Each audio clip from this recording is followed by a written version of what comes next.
Welcome to Mobile Armor Radio, the podcast for all things Mecha. Jumpship incoming. All right. Welcome to Mobile Armor Radio episode. Oh Christ, what episode is this? 13. Episode 13. The first episode of the new year. Yeah, or season 2, episode 1. We didn't decide if we were going to Episode 13, season 2, episode 1. This is what we're going to call it now because I've said so. Yep. I'm Chopper. I'm Brian. I'm Rob. And we still don't get it right after a year. We did get it right. Well, yeah, we'll figure it out. There was a whole pause there. It was a little too much. I'll edit it out, don't worry. No, don't edit it out. This is organic, baby. This is live. So here we are in our 13th episode. God, it's been a year and a month. Yeah. Yeah, I just got the notification that we had our Twitter 1-year anniversary. Oh, Nice. God. Fancy. I think we've done pretty well for a long while. We got, doing Mobile reads. I've been dropping some presents because apparently I'm the only one who owns a video camera. I got that, well, I'll talk about it later, but I have a new game that I might do a Let's Play or unboxing or something. Oh, that would be awesome. We'll see. I do have a video camera, so. I'm just bad at taking pictures, so. Well, it's Pat's really good at working to the point down camera. Like he's expert at working to that camera. So I gotta learn the skills. Yeah. Well, it comes from working in the mines. I don't know what it means, but I don't know. Well, let's continue the nonsensical stuff in the Dropship. What do you guys say? Sure. Sounds good. Dropship landing. Alright, here we are at the Dropship. So let's, I know Rob is all chomping at the bit to talk about all the cool things he's got, so why don't we start with Rob? He said we're going to cut segments short so we could talk about this stuff. ComStar is where it really happens, but this one I do have some things to talk about. I did get, as always, I get Gundam loot. And this, I think they listened, because I got a Zaku. Nice. I bitched about it last month, but we got the, They watched the show! Yeah. Hey. I got That would the be awesome. Zaku 1 from, Gundam Origin, and it's like a GM for Zeon, and it's awesome. It may be one of my favorite, Zeon, Gundams so far, or mobile suits, I guess. But it's like a generic version of a Zaku. It was gray, right? No, it's kind of gray and dark gray or green. I think it's dark gray. But yeah, it's very cool. And he's got a shield and a axe and a big gun, as they always do. It's the regular Zeon gun, the one with a little. It looks like a Tommy gun, kind of. Yeah. And it was really good, great model, and so glad to get a Zeon model from Gundam Loot. I was so excited. I also came with a bunch of, liner markers and other markers. I have so many liner markers now, I never really do it. I should, but I also don't put decals on either, cause it's just like, that seems like a lot of work. Why don't you do the liner marker at least? The lining makes those models pop. I know, still. I did it on my... For such a minimal amount of effort, really. Yeah, I did it on all my, my Gundams, because they're white, so it really shows up. But I think on this model especially, it's so dark, you probably wouldn't see it anyway, so. And he looks great. Fair. He looks great anyways. I'm very happy with him. The other thing I got, and it's related to mechs, is a stunt bot from Dead Zone. They've been re-released. They're for the Marauders, which is the orcs and goblins. It's actually piloted by a goblin. And I got the weapon options, so I magnetized those up, so he's got 4 different weapon options. And it's my first stunt bot, and I'm excited. I have another one, but I think I'm letting my co-host from Dead Zone the podcast, Jack, do the second one, so. Nice. But magnets are friends. Yeah, what strength of magnets did you use? I have, like, all different sizes, but there are rarer ones, obviously. And I had one that's a nice big size for the shoulder joints, and then I did a smaller one that fits inside of the, with green stuff. I fit it inside the little divot that the arms have. I didn't do Okay. any drilling. I just cut off the nibs that were already on there and replaced it with magnets. So you can see I think you see the joints a bit more, but I like it. The way it was originally made, the joints are really rubbing on the torso. It's kind of out a little bit farther now. I actually like it better. And once it's painted, I think I'll paint it up and make it look like some kind of like servo or something in there. And it'll look pretty cool. Nice. Yep, so I have that. And that's all I've been building. I have tons of Battletech stuff, but I haven't painted anything recently, so. But, yeah. I think that covers, and I'm still waiting for the Cav Kickstarter, which is coming in September, I think the last release said, so. Once I get that, I'll have a crap ton of Cav to paint, so that'll be that. Oh, Jesus, yeah. And I think that covers most, mech games and or model kits, so. Alright. Brian, what you got going?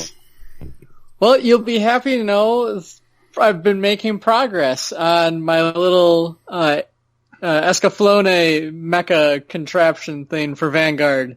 I've now primed and started painting the white parts. Basically, I have the Exia torso, and you got Wraith Knight legs, Eldar Wraith Knight legs, and a few other bits and bobs that I'm slapping together on this thing. And I've started. I took out basically all the blue from the Exia. I primed that white, and I've been painting over it with white, and it's starting to take shape. Now I just have to decide if I'm going to be painting the white parts white as well, just so it's kind of consistent. Is the whole thing white from ExFil.End?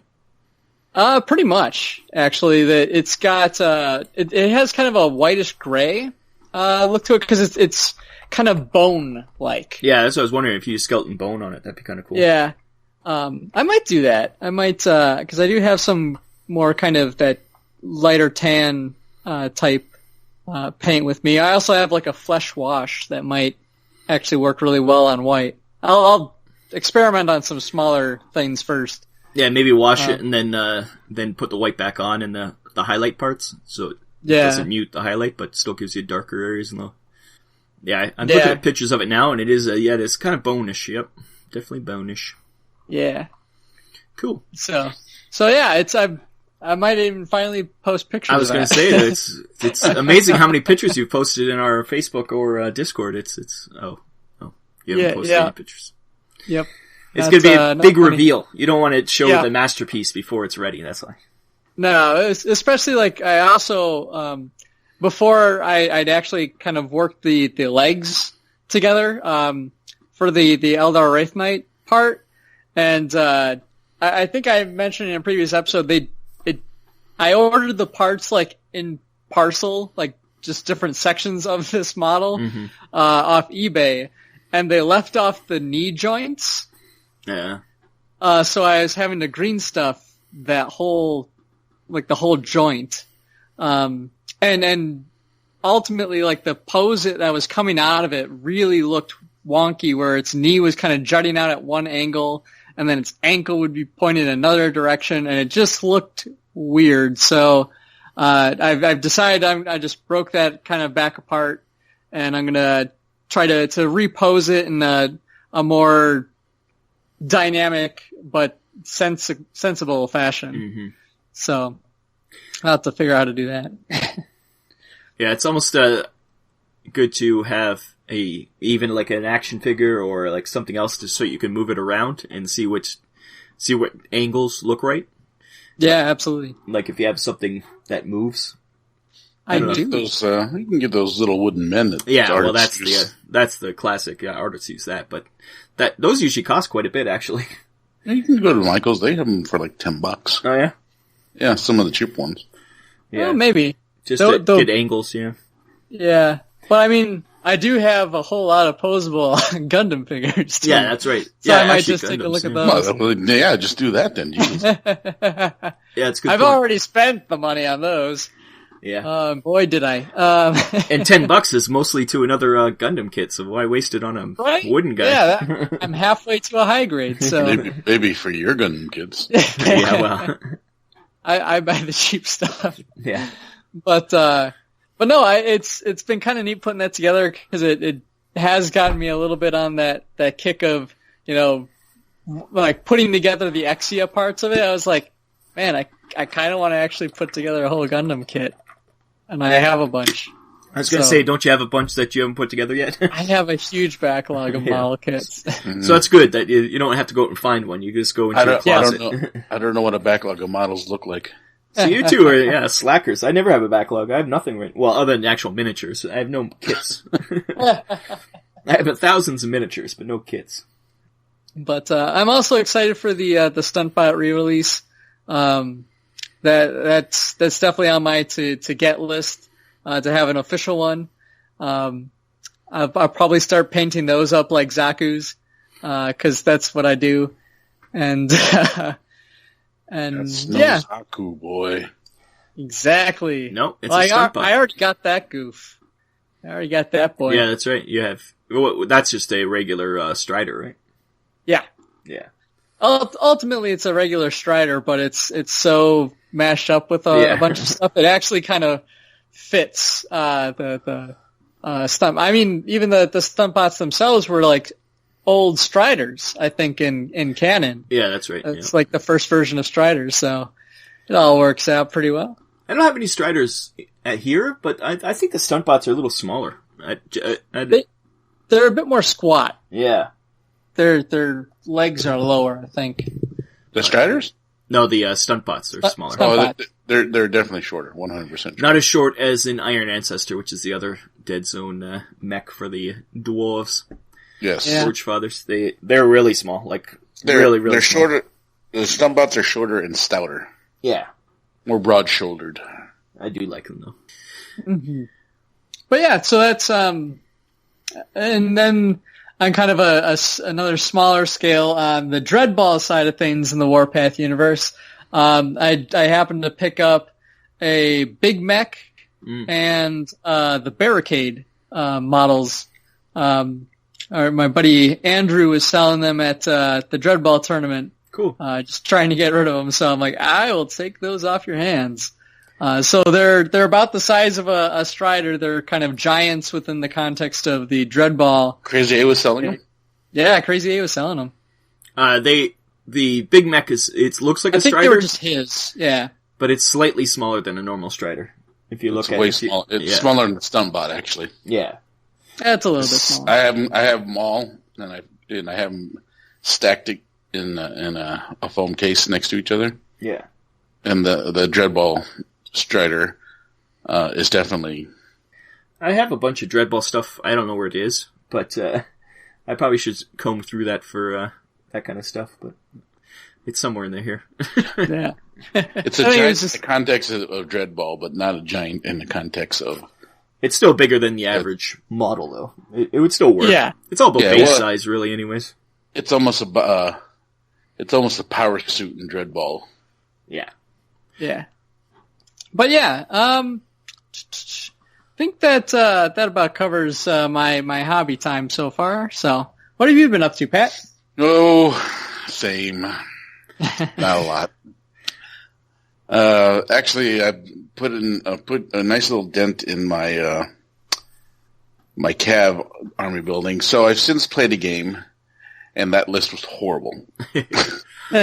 So I've now since reworked my list, and now I have to reprime a bunch of miniatures that I didn't prime originally because they weren't in the list that I was working with.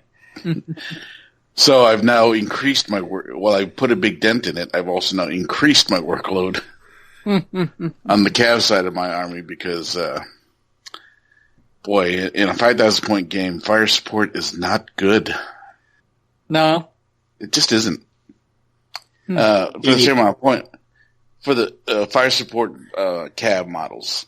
You need bigger armies for it to be useful, you think? I think so. I think in a 10,000 point army, which is a huge game. Yeah. I mean, for the same point, I can get another attack.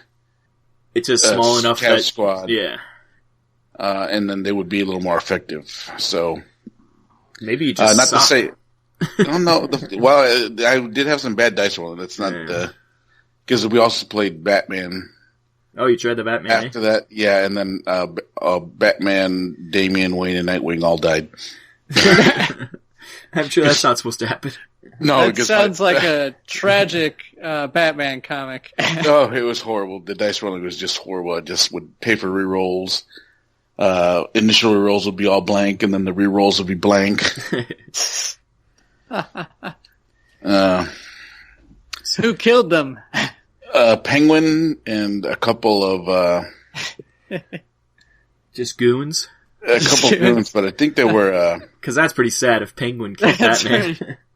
They were hazmat machine gun guys. Oh, at least they got machine guns. Yeah, no, Batman got.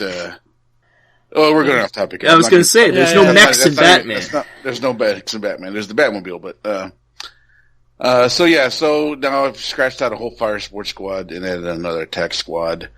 I've redid my squads, so now the models that I had are not in my army list anymore. So I have painted models that I'm not going to be using in an army list, and primed and base painted models that are now coming into the list. So while I put it, like I said, I put a huge dent in my cavalry, I've added to the list since I reworked the list again. And you're still playing the Rock? Or the Rack? Still playing the Rack, yeah. Cool. As far as that's concerned, do I have anything else going on with the mechs? Painting-wise? Game-wise, I picked up, I got my Kickstarter. That's in ComStar, man. Stop skipping ahead. Is that ComStar? Yes. Oh, okay. I get these things. These segments are too confusing. The first one's building, then it's talking about games. Oh, Yeah. I thought it was media. Never mind.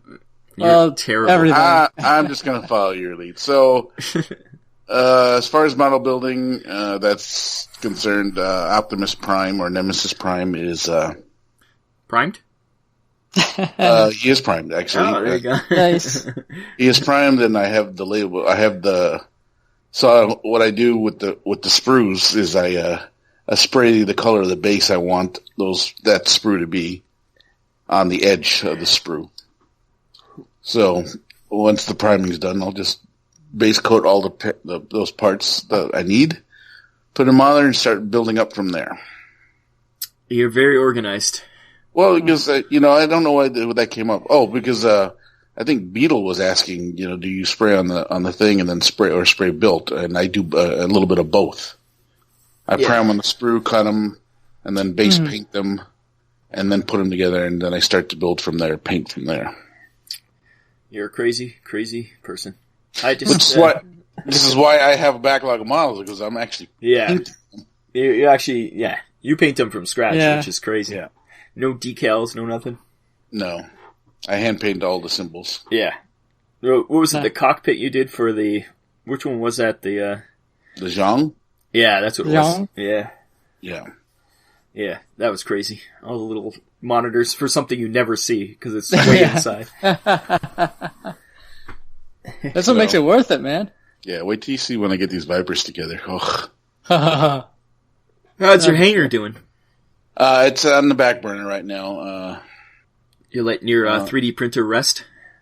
Yes, actually, my wife put it through the ringer, making all these little models, so. Oh, yeah. I think I'm gonna start back up again this weekend to actually, or just printing the pieces. What I need to do is, mass produce all the pieces now, so instead of printing the pieces one at a time, I'm gonna maximize the bed usage. Yeah, just fill it up and let it go. Yeah, and since I have 3 different Vipers to build launch tubes for now, I need to figure out how many of each piece I need. And just print that many pieces. You're gonna need more and more space. You're gonna have to, have a Viper room. Well, as long as they don't make a Viper 3, 4, 5, and 6 marks, I'll be great. I think that would be awesome if they did that. Anyone making models, if you could make a Mark 3, 4, 5, 6. Feel free to comment into the show and let us know that you're doing that. Or if someone has got 3D model skills, I know there are Jeff, we know you're out there. We know you're listening. I know there are fan-made pics out there, the different Viper marks up to, but there's only physical models for Mark 1s, 2, and 7, so there's a whole slew in between that are missing. Huh, that's weird, eh? I wonder why. I have no idea, but I would love to do. If I had 3 model skills, I would probably try and make a 3D print. Somebody's got to have done it by now. Yeah, maybe. Maybe. Right into the mailbag. We don't have a mailbag. No mailbag. So, we that's have all an I email got. address. That's all I got for Dropship right then. So, Okay. yeah. And half of it was ComStar, Nice. so that's good. We didn't get there. I mean, I'm still working on my cav, like I said, I enjoy the game very much, and I would like to get a painted army together that plays well. It doesn't have to win. Just has to play well. The last list I did was not good. But, this is why we play the game. You tried your list. I think that's the best part of these. Especially when you're starting out, you don't know what the meta is. You don't know what works and what doesn't, or what combos and stuff. Yeah, I mean, Yeah. things look good on paper, and you actually play it, and you're like, oh, that's horrible. Yeah. That's not how I play. Right. Yeah. Well, he's got to play to your style, too. Yeah, so Fire Sport models are now out. No Conquerors, no Reapers. Done. Maybe in a bigger point game when they can support a mass amount of attack squads. You just need people to keep them off the other ones? Yeah, things like that. They can be true fire support. Cool. All right. Cool. All right, let's move on then. Let's head on to ComStar. Message from ComStar. All right, welcome to ComStar. Talking about our media and games and things we play here. So now this is where I think Rob wants to shine. So we will again start with Rob. No, see, you just want to get all my stuff out of the way. I have a I'm long list. curious about to hear what you got, man, because you were hyping it up, you wouldn't tell us, so now I'm curious. Yep. Well, there's a lot of news, because a lot of things have happened in this, last month concerning mech stuff, so. First thing, we already mentioned it, Dead Zone. The stunt bot is back, which it was an original bot for them. But they also got new, powered suits called, the leaders called Bolts, and there's grunt bots. And they might as well be mechs. Once again, they're piloted by goblins, and the goblins so small, they might as well be mechs, so. No, it's right. It's supposed to be like a power suit. But they're so small inside them. But, yeah, so they got so anybody who wants, just some cool looking, mechs, if you're not even playing Dead Zone, they're pretty cool and good price. So that's the first thing. Dead Zone has a new, supplement out, so they have all stats for these guys in them. Then the next thing is the Battletech, from Catalyst, the tabletop game, is getting a Kickstarter. This is exciting. I know Pat will not be excited because it's the clan invasion. But even so, the key to this is all the Unseen are coming back. And I am so excited. We got Marauders, we got Phoenix Hawks, Wasps, I'm Archers. going to participate only because the Unseen. Yeah, well, you get the Inner Sphere stuff. I'm sure they're going to have options once the Kickstarter launches. I think it launches in mid-July sometime. Oh, July 17th. So it's pretty mid-July-ish. And excited about that. So that's going to be a big money sink. I won't have as much money for Gen Con because of this. It'll be... Matters how long the Kickstarter goes, because I won't be charged until after Gen Con probably, so... Yeah, well, you should know that Gen Con is also for your benefit, so you can plan things while not mech related. They are also releasing their Shadowrun. Yes. At Gen Con, so. Yes, that's interesting too. We might do some shadow running too. That'd be fun. So Catalyst has a lot going on, which is great. And I think in the last show, I actually said I want more plastic mechs, but it's not going to happen because they don't have the ability to. Obviously, I was wrong. That Catalyst is putting out more plastic mechs, so I'm glad to be wrong. Yeah, well, I think people are actually listening, and then they're like, those sons of, and then do other things. I think they just want our dreams to come true. So whatever else we wished for, expect it to happen this year. Flying cars, I think, was one of them. So flying cars, hoverboards. I thought we said maybe. And the jetpacks. Yes, jetpacks. Have you seen the Adam Savage builds? He built a real life working Iron Man suit that flew and was bulletproof. So nice. So it's already happening, people. Battletech also related is the video game. The Urban Warfare expansion's out, and they just patched it to fix any little funny things. But fighting in cities is quite fun. I like blowing up buildings when people are standing on them, and then they fall, and it's hilarious. Nice. And then I stand over them and laugh. Laugh at them.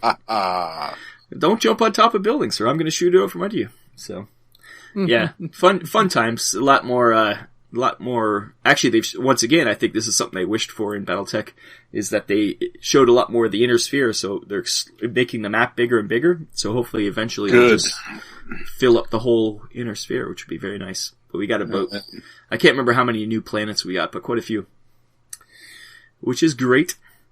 On the video game front, there's also a new video game called Phantom Brigade, and it's a mech game, but it's really interesting. It's turn-based sort of, but it's you play around with what the enemy might do, so you set up your strategy, and then you let it play out and see how your tactics play out and then physics get involved and change things, and some of the things you thought you were going to do end up not working right, and it looks really interesting the way that the turn-based works in this one. It's kind of like a time kind of thing going on.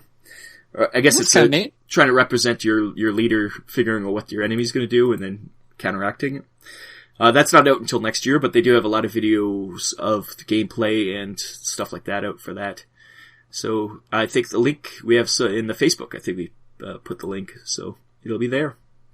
Nice.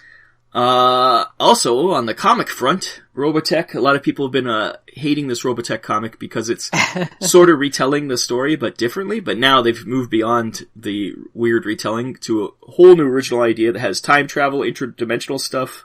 Oh. There's people from other stories, like Dana she's from the future, is come back in time to try to warn Rick, and it's really interesting that it's going a new way. Is it a time heist? No, it's more that the Invader invading a little early, so some timey-wimey stuff's happening. So they just finished fighting the Zentradi, and now the Invader on their tails. I blame Iron Man. So this has become a Star Trek episode. Yes, maybe. But it's written by Simon Furman, who did all of the classic, in the 80s Transformer comics that really he was the British writer who wrote the original, the British Transformers, which made them be pretty famous for what they did. And then he went on to do many other things, but so he's a well-versed writer. The art is still not great. It is done by Titan Comics, so they can't afford the best artists, and if you're turned off by bad art, it may be a little jarring, but if you can get over the fact that sometimes you're like, what the hell is going on? It's not actually what's going on, it's more like, why does that person look so weird, or it's not great art. I will not say it's great art in the least, but it's the story I think makes up for the art, so that's interesting. And then in the comics also, Transformers, the new series that restarted the continuity is going on. And that's like an odd murder mystery. And it's like before the Autobot Decepticon War. It's not in the IDW continuity that we're doing for the Mobile Armor Radio reads. It's a whole new continuity. And it's a lot of intrigue, not much fighting. But it's like the Decepticons are, instead of being like, in the IDW one, they're kind of, terrorists almost. They're like a different, actually militant. This one, they're kind of more like another political faction. So it's like the Autobots against the Decepticons, and they're kind of both working together for Cybertron. But obviously, the Decepticons are going to turn bad. They're not even called Decepticons yet. They're called Ascenticons or something like that. A little bit different name, but it's headed by Megatron still, and there's been murders. There's never been a murder on Cybertron, or not in a long time, and now there's been a series of murders, and people keep dying.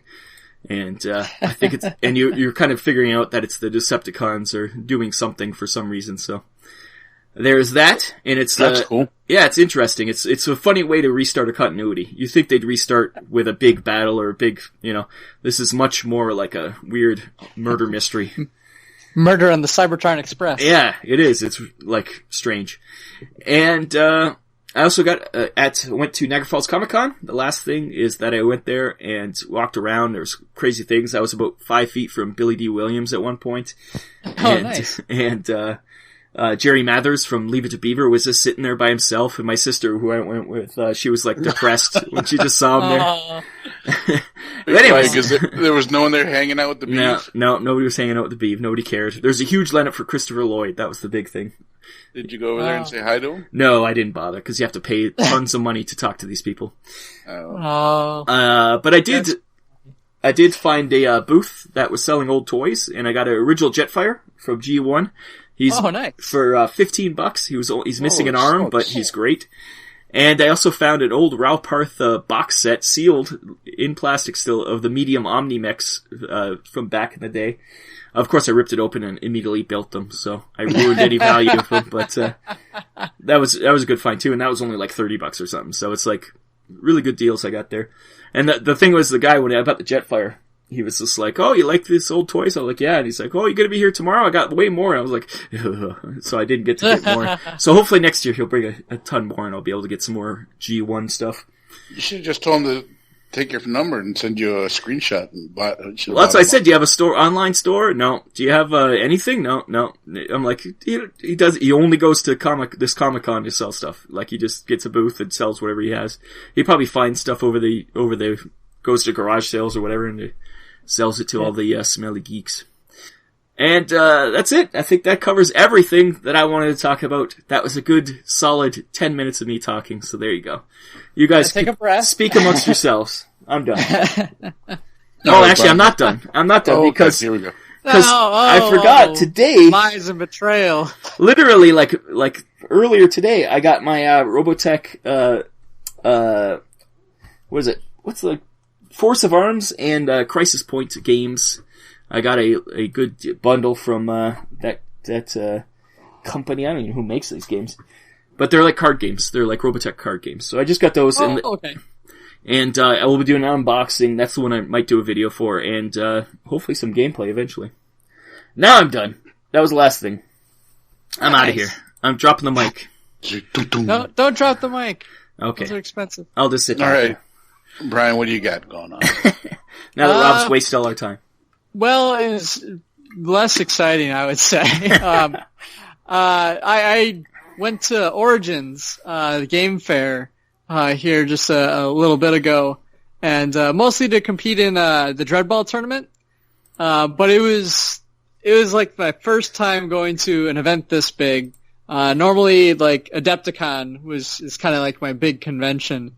Which is a bit more like tabletop, miniature wargaming and stuff.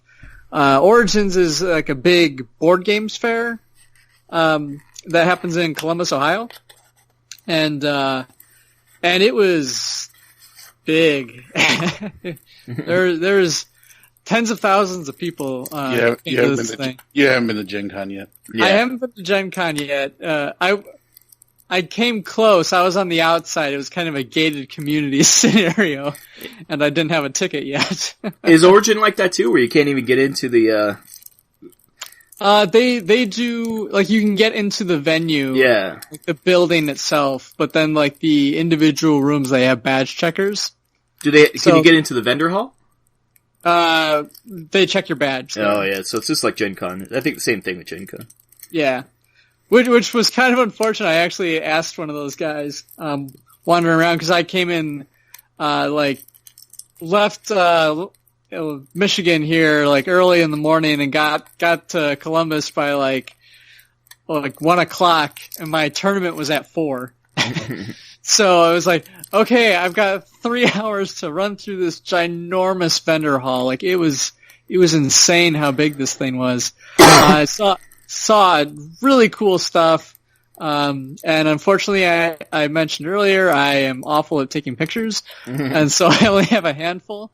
But they had the Mech Warrior, like, battle pods. They had like a dozen or so of those things hooked up, for people to just go in and play. There was a couple of vendors that were selling, all old, like, Ral Partha stuff, old Mech Warrior stuff, or Battletech stuff. And then it's just like a huge collection of board games and other arts and crafts type stuff. So it was really cool. I didn't purchase, many mech related things while I was there, but, it was a really fun time. I got to hang out with folks and I did take a couple of pictures of some of the giant mecha stuff they had going on because Catalyst Games had their Battletech booth was really huge and I think someone took a picture. There was a giant like Battletech statue that easily 10 feet tall, or it felt like it. It was tall. And then like some different scale mecha games were going on too. Those I did take a couple pictures of, and I did post them just recently on the Facebook page to check out there. I don't know what the scale is, but they were pretty big for little mecha robots for tabletop gaming. So they look like HD scale. What is HD scale? 144? Yeah, they're much. I think they're even bigger than that. It looks like almost. They I'm trying to. I'd say they were just under a foot tall, maybe. Yeah, so they were decently sized. That's crazy. Then that's like double the height of. Yeah, that's huge. And these things are huge if they're that tall. Yeah, they're easily bigger than a high grade, I would say. Wow. For comparison. So, and there was a bunch of them. So that was kind of neat. I didn't get to see anybody play that game, unfortunately. But it was a neat show, and I'm definitely planning to go back there next year. Probably earlier so that I can experience it a bit more. Yeah. And with a bigger wallet, hopefully. Yeah, that's the scary thing about going through those. Luckily, I was stuck in the Mantic booth for Gen Con. Otherwise, I think I would have spent a lot more money. Because it was more like just hit and run tactics, but if I'd able to walk around and see some of that stuff, I think it was the same thing. I would have just wasted money left, right, and center. Oh, yeah. Yeah, it was basically like the 3 free hours that I had. It was basically like 2 hours and 45 minutes running around the vendor hall trying to make decisions, and then like 15 minutes trying to figure out where I was supposed to play this tournament. Yeah. There's no way you can do the vendor hall at Gen Con in 3 hours. No. Yeah. The whole weekend walking around, there was parts I never saw. Like there was literally things. So, but I think Origins is the second largest one, so I could tell the scale is probably quite large. Like you say, if all you have to do is compare it to Adepticon. Adepticon's relatively still pretty small. So. Oh yeah. It was one of those things where I was looking at. I was like, man, between the vendor hall and like the gaming room, which were both about the same size, like you could almost fit the entirety of Adepticon in it. Yeah. Like it was, and that was just 2 rooms of the first floor, of which there are 2 floors and like a dozen other rooms. Yeah. So yeah, it was a big place. You got to come to Gen Con because Gen Con, literally that dealer room, you could fit like 5 Adepticons in. Well, it sounds like Pat's talked me into a couple days at least. So. Well, there you go. You'll get to enjoy some of it then. Yeah. Let's see. Other kind of things, kind of tangentially related. I did go to see the new Godzilla movie, which was a lot of fun. Is there giant mechs in it? There are not. There's a giant submarine. Is there Mecha Godzilla at least? And there's a giant, like airship. Oh, that kind of thing. Good. Going on, which is pretty neat. But no, it was a really, really awesome, like slugfest of a movie, between giant monsters.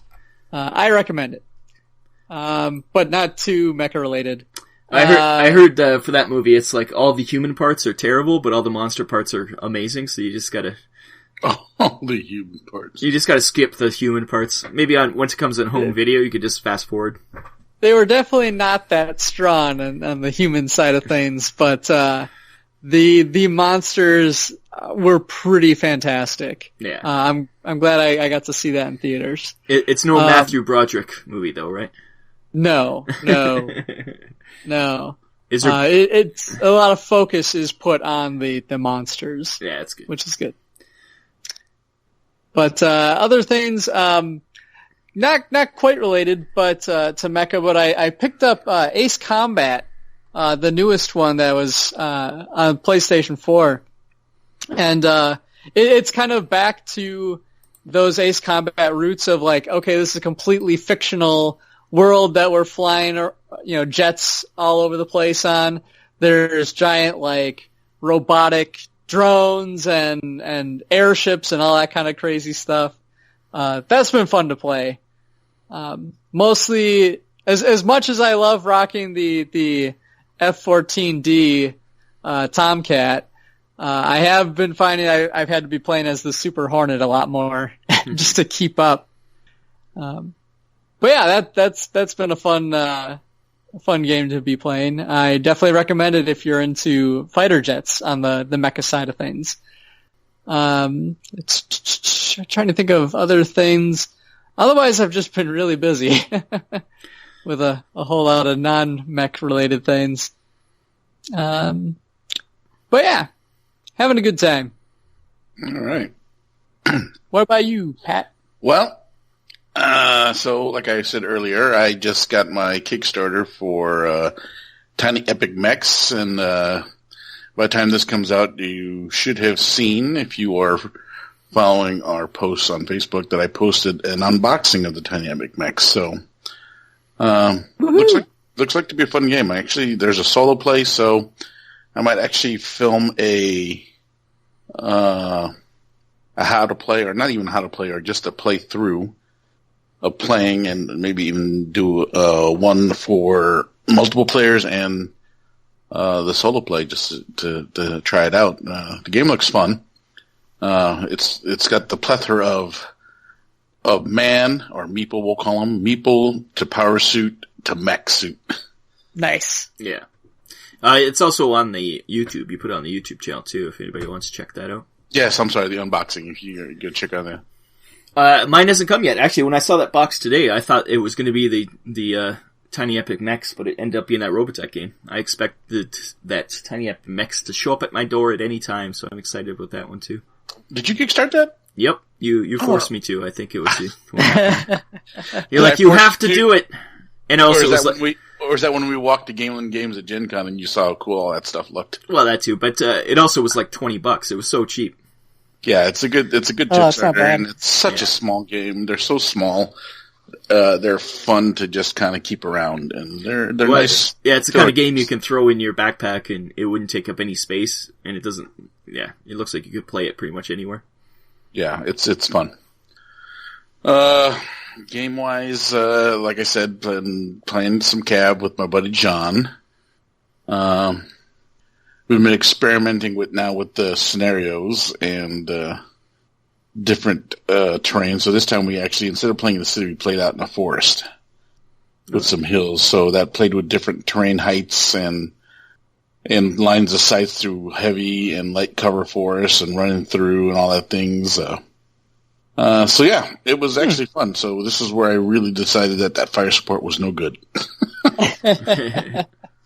At least for the scenario we were playing and all things like that. But once again, if there's any Cav players in the post here, like below on Facebook or in Discord, tell Pat how to use fire support in 5,000 point games, or tell him that he's correct, that it's not worth it. We'd like to hear what you think. Yeah, yes. I do not think it's worth it at 5,000 points, but I guarantee someone thinks it's a good idea. I'm gonna need some heavy convincing, that's for sure. Where was I at now? So, another thing though, we also changed too. So, we were just kind of messing around when we played. And the standard for most war games is to play a 6x4 table, but then you play on the 6-foot edges. With Cav, you play on the 4-foot edges and play the length of the 6 foot. Mm. Okay. So we actually did that for the first time, which was fun. It actually changed the dynamic of the game too. So, if you're going to play Cav, definitely play it that way. Because lengthwise, so you get a little more strategy going on. Yeah, it was fun because then now you actually have to kind of move around to get into position to get the range of your weapons and things like that. Yeah. So it was fun. Do I have anything else? I don't think I have anything else. Nice. Well, I started reading, the Mobile Armor read, so I started messing around with the third book of Autocracy, Monstrosity. If you listen to me and Rob, did we post that already? Yep. By the posting of this, it's already posted. It's already up, we just finished Monstrosity. What was the last one? Primacy. Oh, Christ. So, I just started reading Primacy, and then we finished Monstrosity. Monstrosity was good, and in line with the new Transformer comic books, I like the direction IDW has taken with the Decepticons, and lastly with the Monstrosity with the Dinobots. Yes. And if you're not reading, like, I understand if you're reading the comics that you want to read along, but even if you're not reading the comics, I think it's still fun to the lore and stuff and us talking about it. If you're never planning on reading, because we do ruin stuff, but if anybody wants to check that out, go to Mobile Armor Radio Reads, and we'll tell you a story. We recap everything too, so we're telling you what happens. So if you're not going to read them, it's still worth listening to. It's a recap, yeah. So for Brian's sake, I guess I don't know if you listen. The Dinobots are a special ops team. We're a special ops team that got left. They're kind of A-team. They're the A-team. They got they got accused of a crime. Well, they might have committed, but Grimlock is Grimlock after all. That's exactly it. They modified themselves, and then the Autobot government imprisoned them instead of helping them. Put them away in jail, and they escaped and went on the lam. But the thing about you need them, yeah, that's right. The thing about the comic books, which is interesting, Grimlock, in the TV show, he was always really dumb. In the comic books, he's quite smart, and he's well, all of them are. I mean, that's the thing. They're not like shown like in the Gen 1 cartoon, which I really enjoyed. I think even the original comic books, like once again those British Transformer, which really expanded on them, I think they were smart in that too. It was just the cartoon that for some reason they portrayed them as this dumb, because they were dinosaurs, I guess. They made them like cavemen almost. Yeah. Yeah. But they're actually really smart, and like Pat said, they're like special ops, so they were quite efficient at doing their jobs. So. Oh, and they were whooping the hell out of the Autobots. Yeah, well, everybody they're kicking butt, and Grimlock is he's a major player in that whole thing. Yeah, so that's cool. I did not get any other mech stuff, so I think that's all I got. I do have something to add, since I didn't add enough. I just happened to notice that... It doesn't stop. Yeah, Comixology is having a sale right now on all the Ghost in the Shell manga. So if you want to get into Ghost in the Shell, which does have mechs in it, so it works, you go to Comixology. I wish we were sponsored by them. I would save money.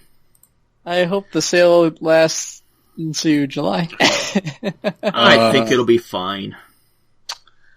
It'd be too late to mention this, but the CAF Kickstarter closes June 30th. Yes, so it just closed. Yeah. So it just closed. They had the preview models on there, and they look great. Yes. If you're listening to this live, this is useful information. We will. All this is going to be posted in. Anything we find is always going to be in the Facebook group. Yeah. And if you're not on Facebook, well, you can always just make a fake account in a fake name and go in Facebook. But if not, we also have Discord. We try to post a lot of stuff in Discord too. I'm bad about that, but I'll try. I'll try it better. Yeah, I try to post in both places just because some people don't use Facebook. And less people are using Facebook now because it is terrible. So. All right. So, that's it for, ComStar. So let's, move on to the MechBay and get to the meat of the things. Now entering the MechBay Hanger. Okay, here we are now in the MechBay Hanger. Today's discussion. We're going to talk about Mech Fluff. Mecha Fluff. Not the pollen that's floating through the air right now. I don't know if you guys get this, but there's poplar, and it looks like snow. It's just this poplar fluff in the air. Oh my god, it's killing me. My allergies. Yeah, it's everywhere. My head's exploded. So, now that Rob's head exploded, back to Mech Fluff, which... What makes a good background and why for mechs in general, and what our favorites are. So let's start with you, Brian. Well, I've had a little bit of time to think about it, and it comes down to if I'm leaning towards kind of a real robot show versus a super robot kind of show.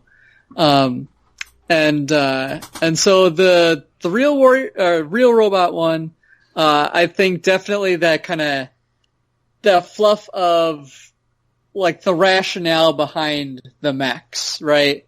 Like Macross, I always like to look at that one and go, okay, well, we had a reason for creating giant robots that look like humans.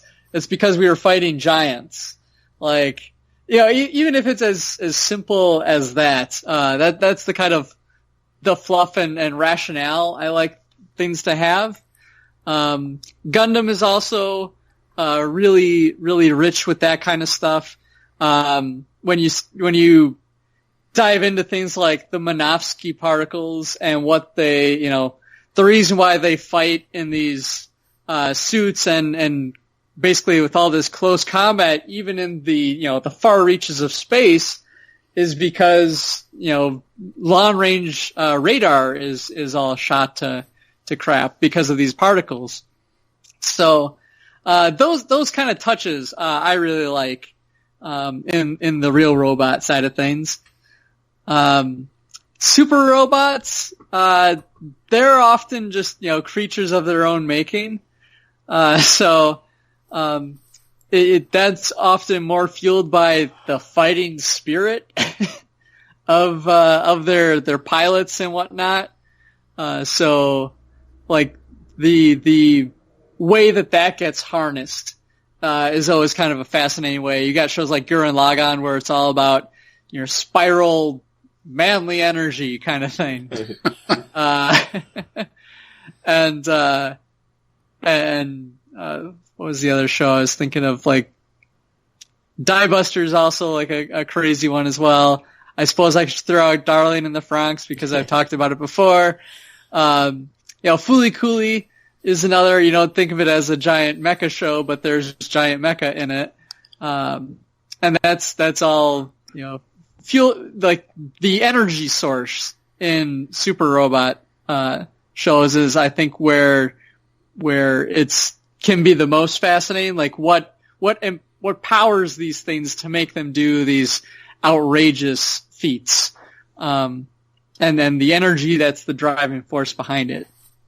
So, I'm of many minds on this, but those are typically the things that I really latch on to.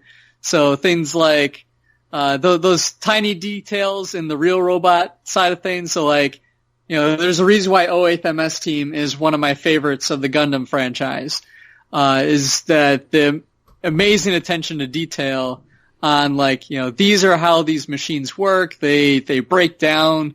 They need repairs, just from being in the elements. And the reasons why the characters are fighting is always kind of neat to look at. Yeah. Yeah, with the super robots, I find it's, there's not usually history about it. It's more, like you say, It's more about this kid finds this robot talisman that turns him into a giant robot. Like there's never like a big history behind it. It's more, hey, how's this person dealing with the situation they're in? And, like you say, different power sources. But whereas the real robot, usually it's a historical thing happening, like it kind of goes back or forward with what's going on. That's it. That's an interesting point. Yeah. So what would you say is your favorite then, Rob? Or Rob, Ryan? Whatever your name is. Whatever my name is. I change from day to day. Well, I guess I did kind of throw it out there, like, the 08th MS Team is probably, the favorite. It's short, it's sweet, it's not without its flaws for sure, but, I think that just that extra level of detail, being really flung into a war that's already going on, I think helps a lot. Like if it didn't have the context of the 1 year war as a backdrop, like the show would not be as good.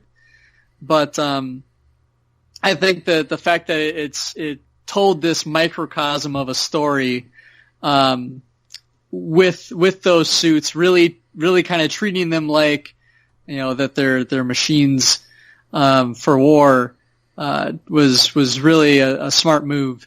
But Yeah, I think that's probably the one to go with. At least today. At least today. Yeah. All right, Rob. What are your thoughts on a good mech fluff and what makes a good mech fluff? Well, to continue with the Gundam thing, I think it's interesting with Gundam is that it all begins with that original series. Like, there is a little bit of backstory, but mostly it begins there, and it's built off there, and then you do get things like 08th team, and then like all the way through Zeta and all those ones. Like, it just builds off that story, and I love how the fact that it does, like, you get the general gist in that first series that there's space stations and there's like a civil war starting, but from there, it's you're following those characters, or you're following the what's happening in that war for at least for the what do they call that? That's the 1 Year War. Yeah, 1 Year War series. Like once you get into Wing or all those ones, it all goes crazy. But Universal Century is what you meant. Yeah, Universal Century. Yeah, right. Gotcha. Yeah, like it's that original series that I don't know. I think there's 10 or something different series in there. That's the one that's really interesting for me, for the Gundams at least, is because it does build off itself. It just keeps continuing the story. But the real one that other than Robotech once, it's almost like a Super Robot story, because it does skip into the center of it. It, like, since it was an Americanized version of a Japanese show, they did almost the Voltron, that was the things around at the same time, where they just were like, okay, this is what's happening. They didn't really go on the background, so I don't find the fluff there amazing. I'm sure the original Macross is way better, fluff-wise. But, the one that for me is Battletech. I was a huge Battletech fan from the moment I saw that there was this game called Battletech with mechs in it. And then I started reading all the stories and the whole, like, political end of it, but then there's warfare with the mechs, and, like, it's almost too expansive. It goes hundreds of years. Now it's even farther. They're going into the, like, further along the timeline. But it started in 3025, but there were stories about, you know, like 100 years before that, when the original exodus of Kerensky and all that stuff. Like, there was all this backstory to it that was so rich. Like, you're kind of thrown into this living world. It was like a real breathing world. And, a lot of people don't like the idea of mechs in Battletech. They think, well, what's the point? But I love, like, the stories. If you actually read them, they explain that obviously mechs aren't the best way to fight. But if they fight in using nuclear weapons, they're pretty soon going to be nobody left, because it's just way too powerful. So they're using this as a proxy war instead of actually all-out war. Like, it'd be so easy, and obviously at some point there is nukes start flying, and it does cause a lot of issues, and pretty much they got thrown back into a dark age because of it. And that's why why mechs are used, because you don't want that to happen. You do a proxy war so that less people die, and that you don't just destroy interstellar travel or interstellar communications, which eventually happens. And, like, I think it proves itself, it shows itself what happens if you do an all-out war. So anybody who complains that mechs exist in Battletech, it's like, you see what happens if you don't use mechs. So it's, but the story is, progressed. Like, as much as Pat hates the clan invasion, when that happened, it was like, whoa, they just took a right turn. Like, it was just so strange that all of a sudden these aliens pretty much from outer space came and invaded the inner sphere. It changed everything. And then as the story progresses, which I pretty much stopped with the clans, but then there's the Jihad, there's, like, all these further stories that... What did you say? It's a Jihad. Jihad, yeah. Jihad. Jeez, you and your pronunciation of other words. But anyways, the story continues on, and I think that's the most interesting part about Battletech, and that's why Battletech is my favorite.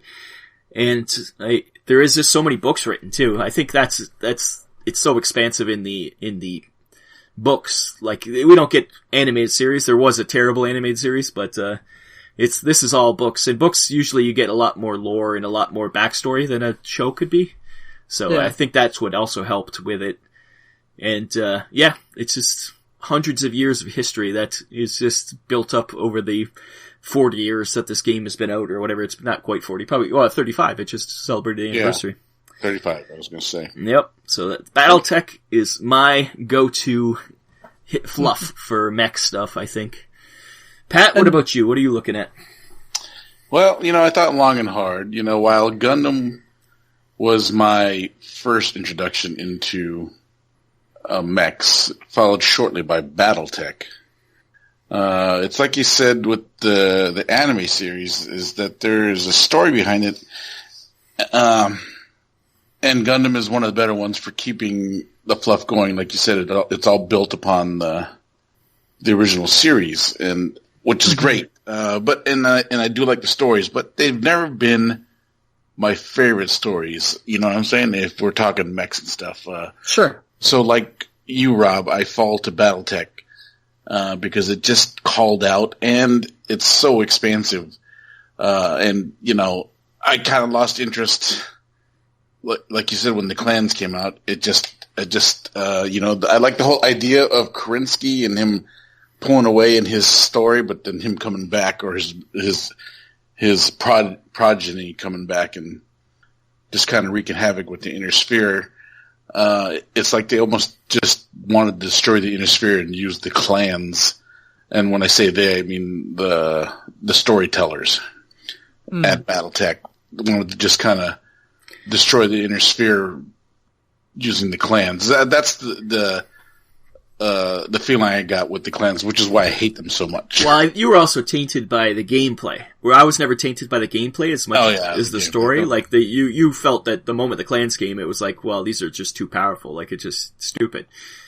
And I think that probably tainted a lot of your perception of the clans. It did, and it did. I'm not gonna lie, it did.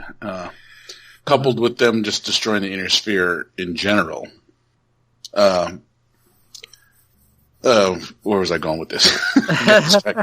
But the Battletech fluff is just so expansive. Like I said, some of the first books I read on mechs were Battletech, and and this is back when books were coming out. They usually came out in trilogies. Mm-hmm. So it was good to read the trilogy. The Grey Ghosts, oh Christ! Was it House Davian that had that 3-set, the Masters? Yeah, the Warriors trilogy. Yeah, there was that trilogy. And these were all books I was reading back in the 80s. So just when I started getting into the role playing and the fantasy and the sci-fi and all that stuff, so it really resonates to me. Now, there's a nice background to each one of the houses and everything. Xeon and Fedes, there's a small background that you get out of it, but it's not, they didn't expand. They didn't talk about it. Yeah. Until now with the origin, but it took this long, yeah. At the time, what was driving? Yeah. Oh Christ! Who killed the Xeon guy to take over? Gurren? Was it the Gurren? Yeah. The Zabi family. The Zabi family. Yeah, the Zabi. I couldn't remember the last name. What drove Zabi to start all that, start that war and everything? You don't get that, and you don't get the. You see it when they're on Earth. Are they on Earth? They do go to Earth. Yep. Yeah, when the Fedes are just almost as bad as Xeon guys. Taking over. Yeah. You don't see how the Federation itself is kind of corrupt on the inside, or you get impressions of it for sure. But yeah, it's not. Well, I think it is once again because it is just an anime. If there was like a book series, well, there probably is, but I've never read any of them. But yeah, they might give more background to that stuff. There was a fun. Actually, I don't want to interrupt because my tangent will take us away. So feel free to continue. But so if there is, I didn't get to see it, so it didn't get part of it. Yeah.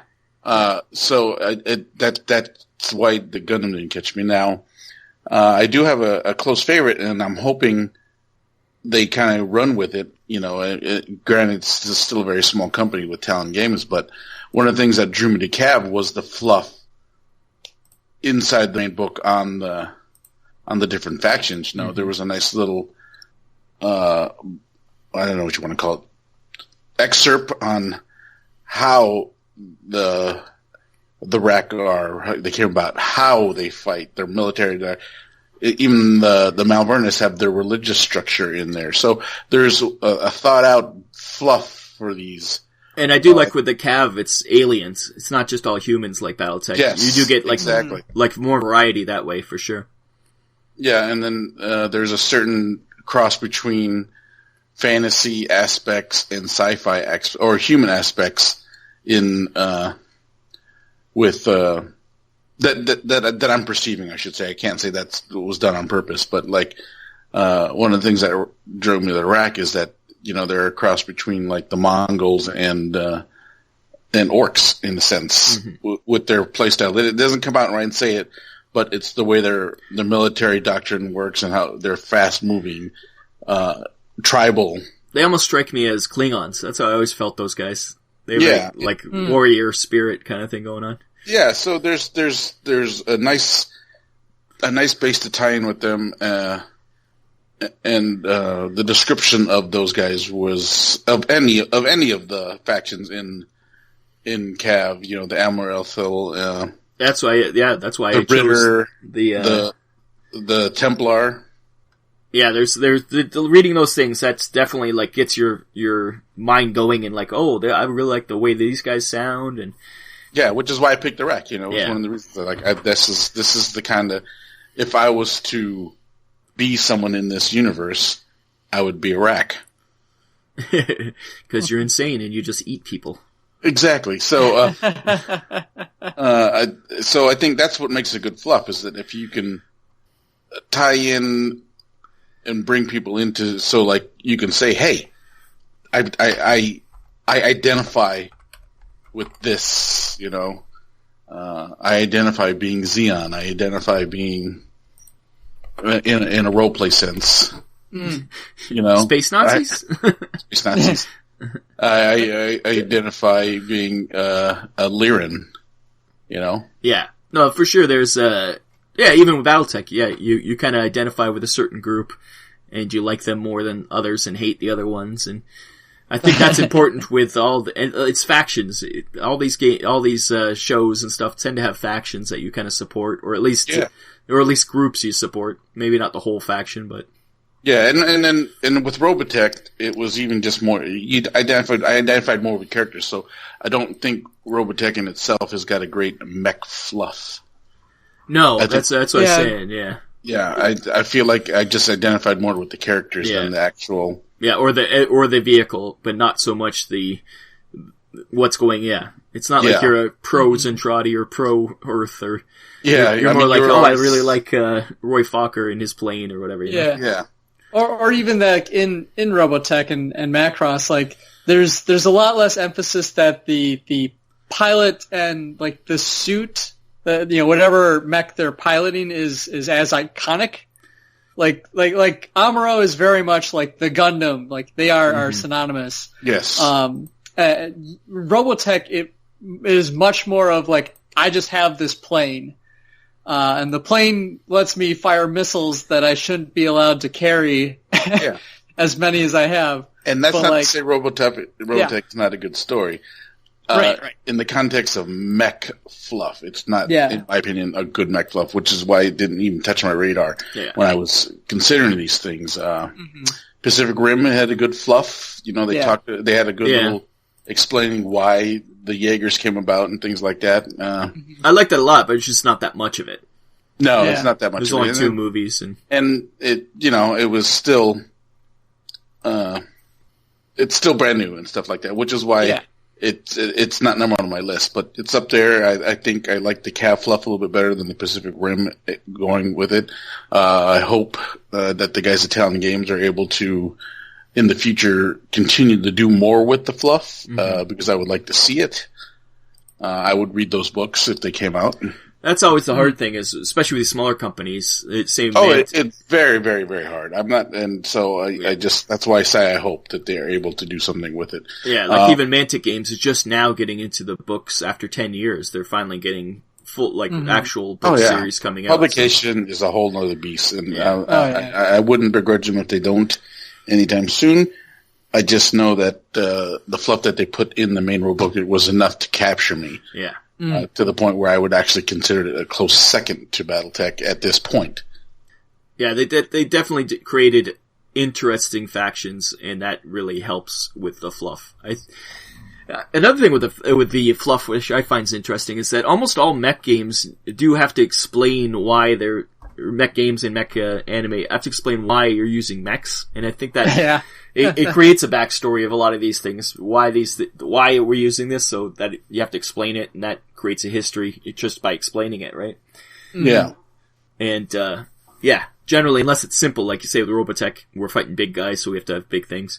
But in general, this thing landed in our backyard, and look what we made. Yeah, or it already had stuff. Yeah, but the idea for like BattleTech or Cav or any of these things, I think it's very interesting. You have to have the factions. I think that's the real thing that helps with the fluff.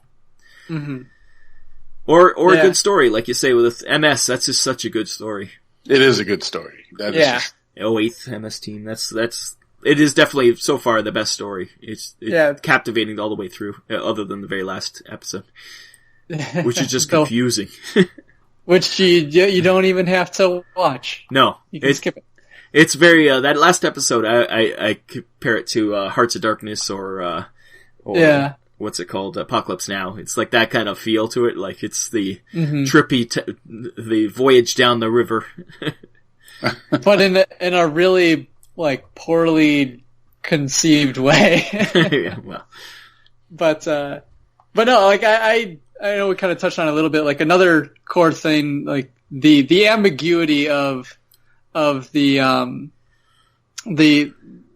moral ambiguity of a lot of the factions at play, I think is another strong draw for me. So like you're saying, where the Earth Federation forces, a lot of them, like, when we meet a lot of them on the ground, they're like scumbags and like trashing somebody's house just because they can. Mm-hmm. And then at the same time, we get some very noble-hearted, like, villains and antagonists, right? That are really stand-up people. They just happen to be on the other side of the war. Yeah, honorable, and they're just fighting for what they think is right. And... like Rambaral and... Yeah.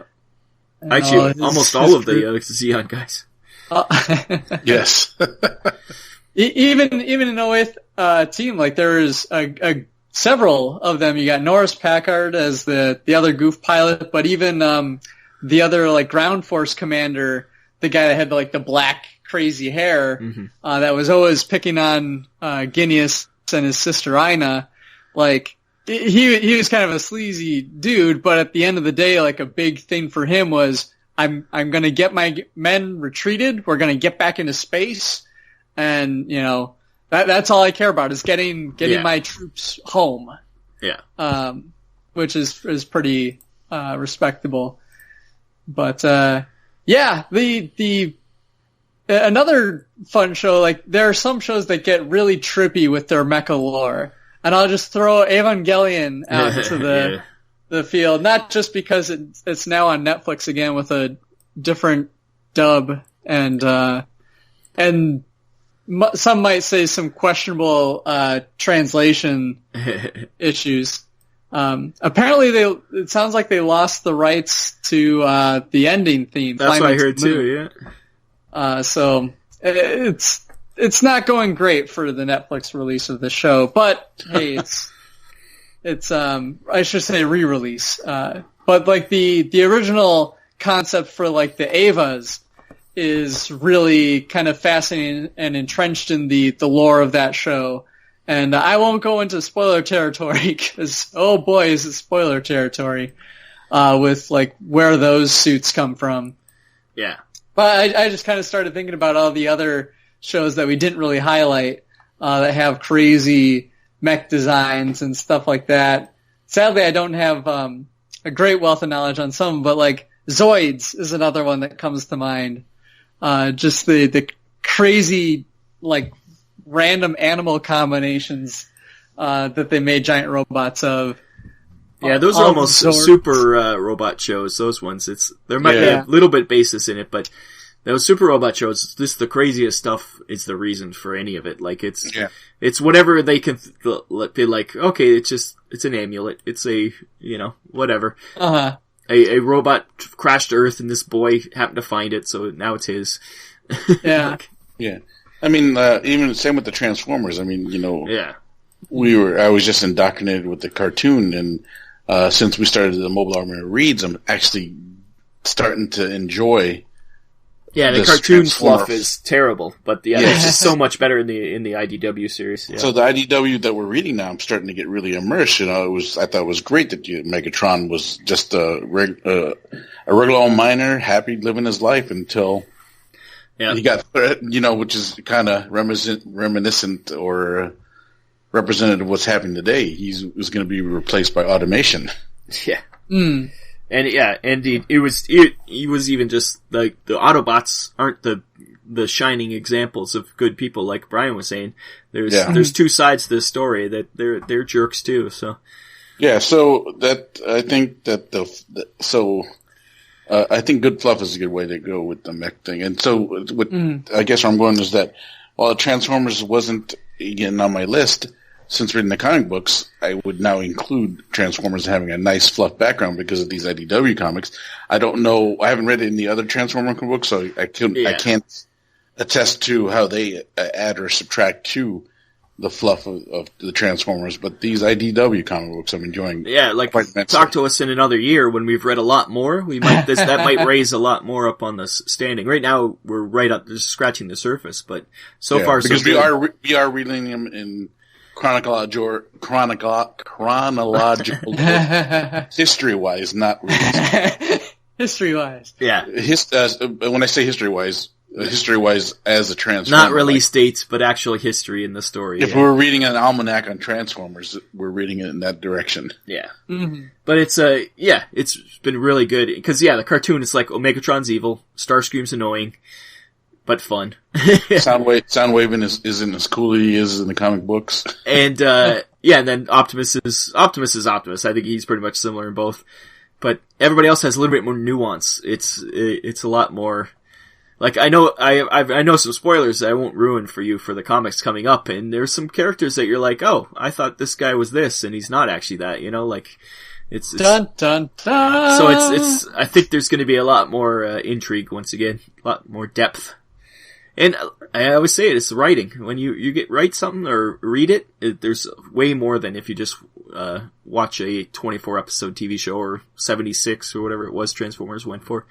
Sure. They're also made for young children that you couldn't get too deep into some twists and turns. They still did, like they had to present it in a way that got it past the censors and got it past the advocacy groups at the time. They had to make sure it wasn't too much of a commercial and not too much of a, you couldn't kill too many people until the movie, which was crazy. But, right. It's an interesting, concept to look at. And I think we've come down to, you need to have factions, you need to have intrigue, you need to have good characters, and not black and white. I think that's shades of gray. Very much so. Shades of gray. Perfect. Shades of gray. Yep. Yeah. All right. Good discussion. Yeah. So, all right. So why don't we wrap it all up now and then head on down to the ExFil. Let's ExFil out of here. All right. Welcome to the ExFil. Welcome to the end.